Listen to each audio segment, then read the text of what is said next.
স্বাক্ষরের ফলে যদি মানুষের জীবনে কোনো পরিবর্তন না আসে তখন সেটা কূটনীতি না, সেটা এক ধরনের প্রতারণা হয়। সেই বাস্তবতাটাকে ইমপ্রুভ করার জন্য যদি আমরা কাজ করতে পারি সেটাই আমাদের নতুন রাজনৈতিক বন্দোবস্তের মূল ভিত্তি হওয়া উচিত।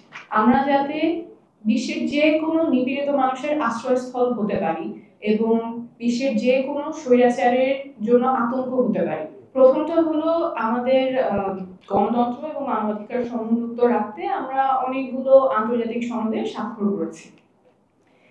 অনেক আড়ম্বর করে সুটটাই পরে বড় ডেলিগেশন নিয়ে 20-25 জনের ডেলিগেশন নিয়ে আমরা নিউ ইয়র্কে যাই, ব্রাসেলসে যাই, জেনেভাতে যাই, সেই সনদগুলোতে স্বাক্ষর করি। সেই স্বাক্ষরের ফলে কি আমাদের গাজীপুরের শ্রমিকের জীবনে কোনো পরিবর্তন আসে? আমাদের রংপুরের মধুপুরের গ্রামে যে গৃহিণী আছে তার জীবনে কোনো পরিবর্তন আসে?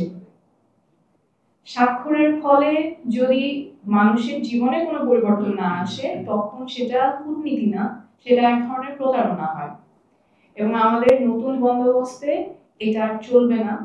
শুধুমাত্র কাগজে কলমে আমরা স্বাক্ষর চাই না, আমরা চাই সেগুলোর প্রতিফলন মানুষের বাস্তব জীবনে যাতে থাকে।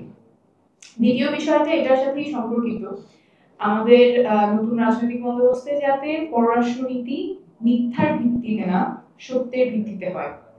এই কথার অর্থ কি? বিগত সরকার কি করেছে? বিগত সরকার আন্তর্জাতিক মহলে বলেছে যে অবাধ সুষ্ঠু নির্বাচন হয়েছে, যেখানে মানুষ ভোটই দিতে পারে নাই, যেই নির্বাচনে মানুষ ভোট দিতে পারে নাই আন্তর্জাতিক মহলে গিয়ে বলেছে যে অবাধ সুষ্ঠু নির্বাচন হয়েছে। সেই বাস্তবতার যেটা বাস্তব সেটা যাতে আমরা তুলে ধরতে পারি এবং সেই বাস্তবতাটাকে ইমপ্রুভ করার জন্য যদি আমরা কাজ করতে পারি সেটাই আমাদের নতুন রাজনৈতিক বন্দোবস্তের মূল ভিত্তি হওয়া উচিত। আর 3 নম্বর যে বিষয়টা বলতে চাই সেটা হচ্ছে আমাদের দেশে প্রকৃত গণতন্ত্র প্রতিষ্ঠা হওয়ার প্রয়োজন, তার পাশাপাশি এই অঞ্চলে যাতে বাংলাদেশ গণতন্ত্রের একটা বাতিঘর হয়, গণতন্ত্রের পথ প্রদর্শক হয়, সেই উদ্দেশ্যে কাজ করা। আমাদের দেশে বারবার জনগণ গণতন্ত্রের জন্য রক্ত দিয়েছে, এখানে বক্তারা বলেছেন যে কিন্তু তারপরে সেটা ছিনতাই হয়ে যায়, সেটা আমরা আর পাই না, সেই সুফলও আমরা পাই না। গণতন্ত্র বলতে কি শুধুমাত্র 5 বছর পর জনগণ ভোট দিতে পারবে ততটুকু না। গণতন্ত্র মানে গণমাধ্যমের স্বাধীনতা থাকতে হবে, গণতন্ত্র মানে তথ্যের অবাধ প্রবাহ থাকতে হবে।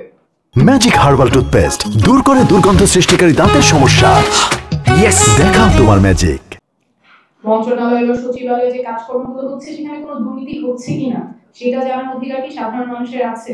সাধারণ মানুষ চাইলে কি সেই তথ্যটা চাইতে পারে, নাকি আমরা অফিসিয়াল সিক্রেসি অ্যাক্ট দিয়ে তখন বলবো যে না, আপনার এই তথ্যের অধিকার নাই? এই জিনিসগুলো আমাদের অবশ্যই বিবেচনা করতে হবে। আমাদের দেশেও আমরা গণতন্ত্র প্রতিষ্ঠার ক্ষেত্রে আমাদের যে গণমাধ্যমগুলো আছে সেগুলোর স্বাধীনতা নিশ্চিত করতে হবে এবং সেগুলো যাতে বিশ্ব মানের হয় সেটাও আমাদের নিশ্চিত করতে পারতে হবে।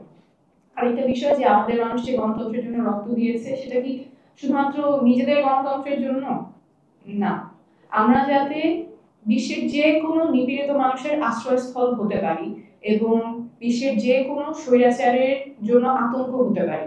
আমাদের চিন্তা করতে হবে, এখানে অনেকেই বলেছেন গণতন্ত্রের মডেল নিয়ে, আমরা আমাদের বাংলাদেশে কেন গণতন্ত্র নিয়ে বিশ্বমানের গবেষণা করতে পারবো না? এখানেই সভা হবে, সেমিনার হবে, সিম্পোজিয়াম হবে, আমরা এমন জাতি পাবো যেখান থেকে মানুষ গণতন্ত্রের শিক্ষা নিবে। এই স্বপ্নটা আমাদের থাকতে হবে এবং এটার বাস্তবায়নে আমাদের কাজ করতে হবে।